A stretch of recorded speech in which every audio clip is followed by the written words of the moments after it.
작은 동네 책방이네요. 이거. What it takes to come alive.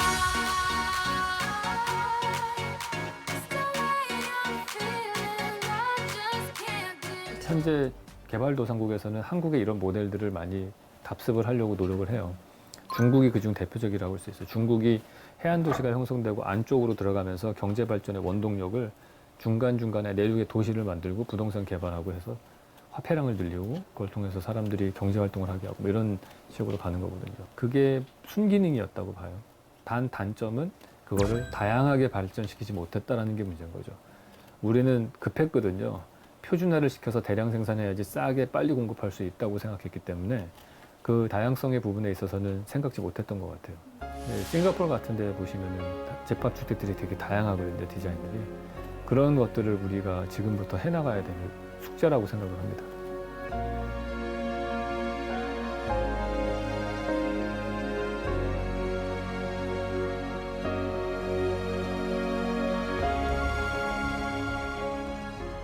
또 다른 질문 하실 분 계신가요?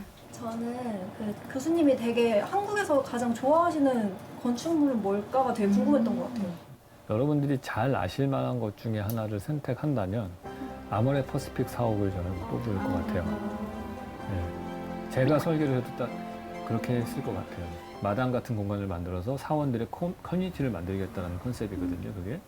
공간으로 이 사옥이라고 하는 것들이 대부분 다 위로만 수직으로 해서 과시를 하려고 하는 쪽으로 생기잖아요.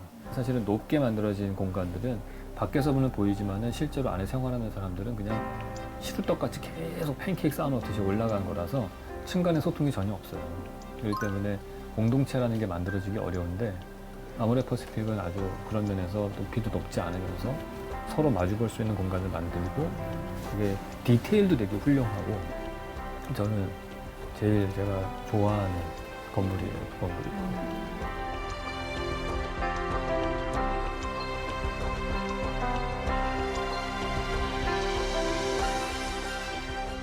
근데 이런 생각도 들어요, 선생님. 저는 건축학적으로 다양한 체험을 못하고 산 것 같아요, 우리는.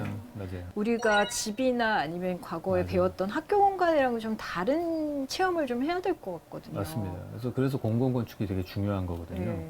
공공건축은 대한민국 사회에서는 다 공모전을 통해서 되게 돼 있어요.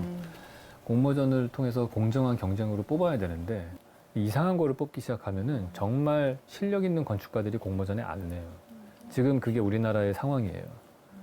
대한민국 사회의 건축을 바꾸려면은 저의 독재자적인 마인드로 욕심을 낸다면은 정말 모든 공공건축물들의 심사를 제가 했으면 좋겠어요.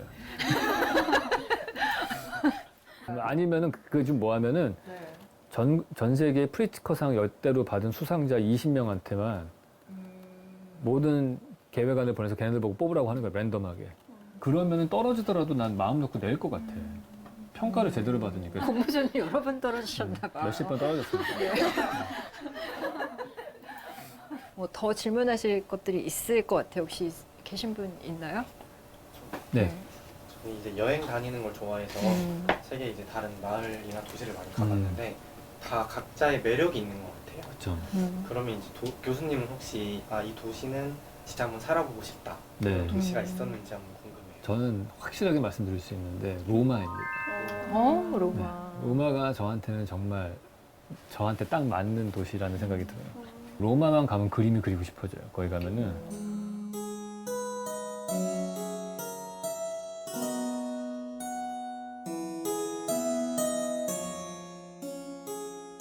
사실 2번에 걸친 도시거든요. 그 도시는. 실질적으로 한 2000년의 역사가 하나의 압축된 트레이싱 페이퍼를 보는 것 같은 느낌이 들어요. 깊이가 다른 거죠, 사실은. 다 그런 정도 수준의 조각가가 현재 다시 나오기 힘들다고 봐요. 좌절했을 때가 언제냐면은 그런 미술관에 딱 가잖아요. 가면 초등학생들이 와서 그걸 이제 그리고 있는 거예요. 야, 쟤는 초등학교 때부터 이런 데 가지고 현장학습을 이런데 와가지고 저걸 그리고 그런 애면은 안목이 나보다 얼마나 높을까. 그런 생각이 들더라고요. 그래서 이탈리아가 이런 예술이라던가 이런 쪽에 굉장히 산업이 발달하기도 네, 한 그렇죠. 것 같아요. 뭐 그렇죠? 패션도 그렇고 네. 사실은 그 사람들이 갖고 있는 거는 수천 년의 선조들의 노하우가 바닥에 깔려 있는 거니까 이제 우리는 겨우 시작했다고 보거든요. 도시라는 거를 가진 지가 불과 한 3, 40년밖에 안 된 국가라고 저는 봐요. 우리나라는. 우리가 국가는 가졌었죠. 국가는 있었지만 도시는 없었다라고 생각을 해요, 저는. 최재천 교수님께 드리고 싶었던 질문이라던가 다양한 질문들 이렇게 받아볼 건데요. 뭐 질문 열어주실 분 계실까요? 저는 이거 책 읽으면서 제일 공감도 되고 인상 깊었던 게 손잡지 않고 살아남은 생명은 없다라는 부분이었거든요. 저도 요즘 환경 보호나 이런 거에 대해서 굉장히 오랫동안 생각을 많이 했었는데 요즘 뜨고 있는 트렌드 중에 하나가 제로 웨이스트라고 해서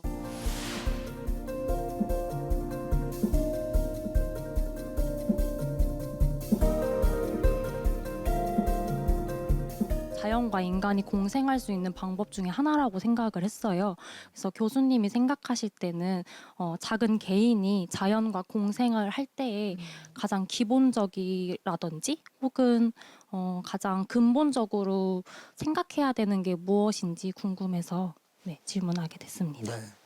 만약에 이거를 그냥 지금 현대인으로서 평범한 우리들이 할 수 있는 일이 뭐냐 이렇게 물으신다면 그냥 뭐 흔히 많이 하는 얘기들 몇 가지 제가 그냥 할 수 있어요. 예를 들면 저는 지금 학교를 늘 걸어 다니거든요. 되도록이면 차를 몰지 않고 걷고 뭐 지하철도 타고 뭐 하고 해서 전 BMW를 타고 다닌다 이렇게 이제 얘기를 하는데 버스, 메트로 그리고 걷는다. 굉장히 중요한 얘기고요. 제 가방에나 제 코트 속에는 언제나 접은 장바구니가 언제나 있어요. 그래서 동네에서 어느 날 제가 깜빡하고 못 가지고 가면 집에 가는데 제 아내가 전화하고 뭐 사오라 그러는데 아유 없네. 그리고 들리면 우리 동네 가게에 있는 분들이 저를 엄청 골려 먹어요. 네가 교수님이 장바구니를 안 가져오셨어요? 죄송합니다. 죄송합니다. 조금은 우리가 불편하더라도 그런 걸 우리가 시행하기 시작하면 우리 이 생태계를 보존시키는데 조금씩 나아지지 않을까. 그리고 제가 모셔서 국립생태원에 침팬지 연구 오래 하신 제인 구달 선생님. 제인 구달 선생님은 언제나 그런 말씀 하시거든요. 매일매일 당신 한 사람 한 사람이 만드는 어떤 결정이 세상을 바꿀 수 있다. 그게 꼭 큰 일이 아니어도 된다. 작은 일이라도 계속 세상을 바꿔나가자. 그럼 언젠가는 바뀐다. 저도 그렇게 믿고 있습니다. 저도 그렇게 열심히 삽니다.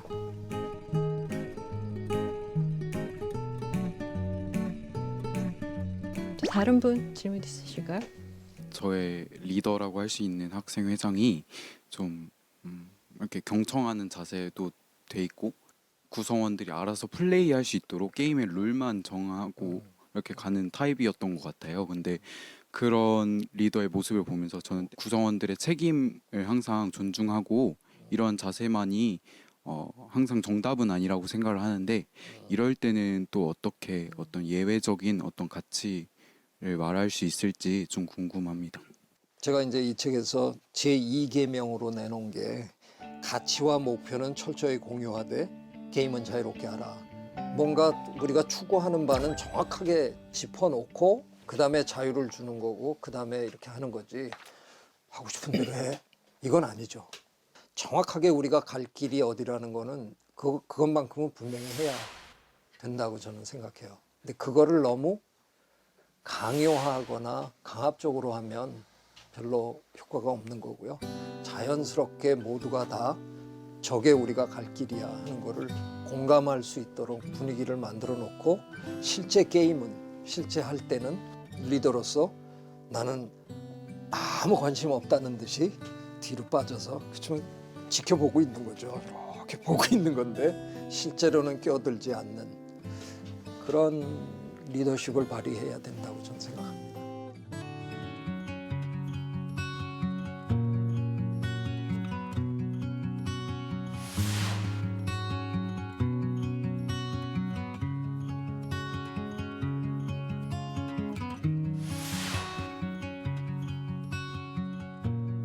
연암 박지원이라는 이제 18세기 조선을 풍미했던 이제 대문장가인데 사실 이분이 이제 10대 때 과거 보는 걸 포기하고 지금 개념으로 치면 백수의 길을 가신 거죠.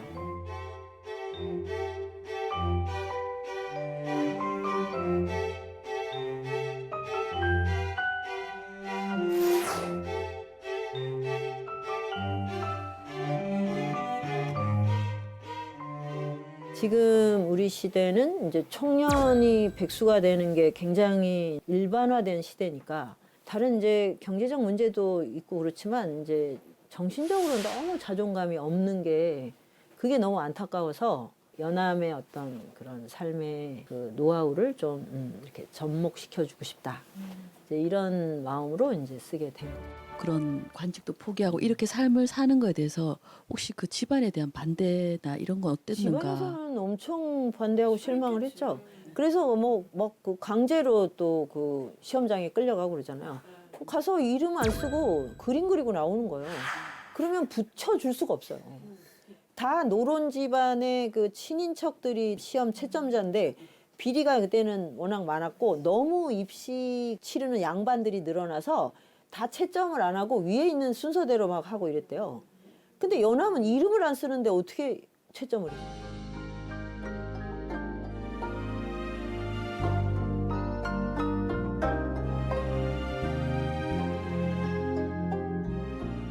그러니까 연암이 성격이 제가 생각엔 뱀띠라서 그런 것 같은데 정말 능구렁이에요. 그러니까 정면 충돌을 안 하니까 가족들, 친인척들도 한 방에 뭘 어떻게 이렇게 길들여서 훈계할 수 있는 게 아닌 거예요. 근데 또 결정적으로 아버지도 백수였거든요. 형님도 백수였고 이 집안이. 네. 집안 네. 내력. 그래 아들도 관직을 얻어서 사는 삶에 대한 매력을 전혀 못 느꼈어요. 이게 스타일이 그래요. 이 나중에 이렇게 사는 걸 봐도 관복을 막 이렇게 빼입고 막 가서 출퇴근하고 막 또 말도 뭐 황송하옵니다 이런 단어를 해야 되잖아요. 주로 이거를 못 참는 체질이에요. 이 체제에 불만이 있다든지 시험 제도가 타락해서라든지 뭐 이렇게 했으면 오히려 이제 꺾였을 수가 있는데 그거를 정말 능구렁이처럼 잘 넘어가요. 그러니까 정조가 몇 번 이제 그 시험 특별시를 해서 요 시험을 보면 중앙정계 쓰려고 했는데 그때마다 요 핑계 저 핑계 대고 싹싹 사라져 버린 거야. 왕이 그렇게 했는데도. 그런 사람을 어떻게 해줄 수가 없죠. 이게 저는 정말 백수가 취해야 할 아주 중요한 태도가 아닐까. 예. 정면 충돌하면 힘 안 빠집니다. 예.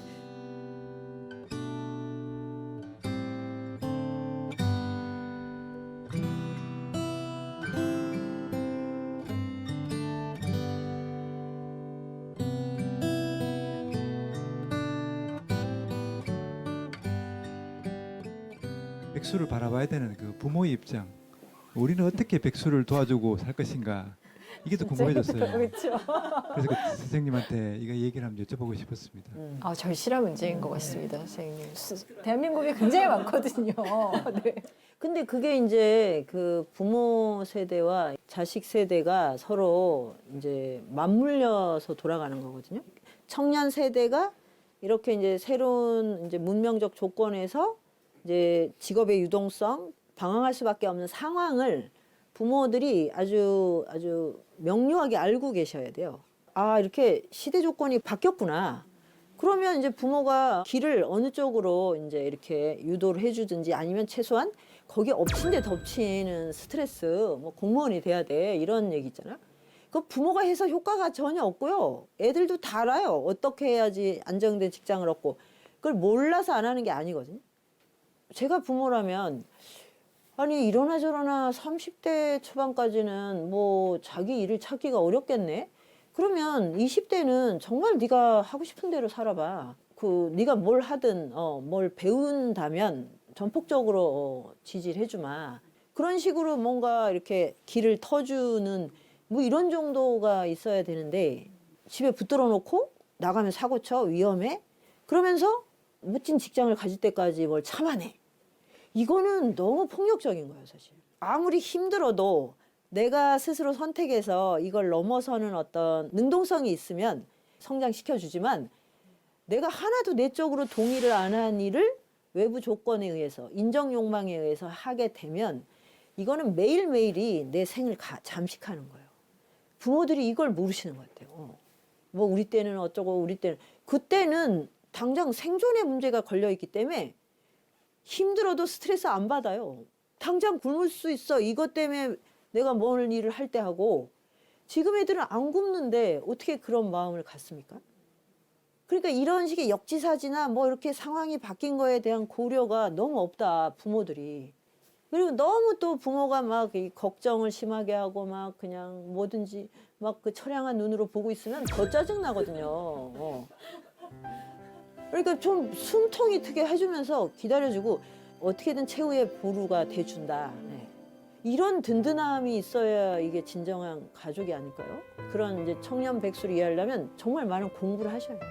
그 시선으로 내 애를 볼 수 있어야 된다고 생각합니다.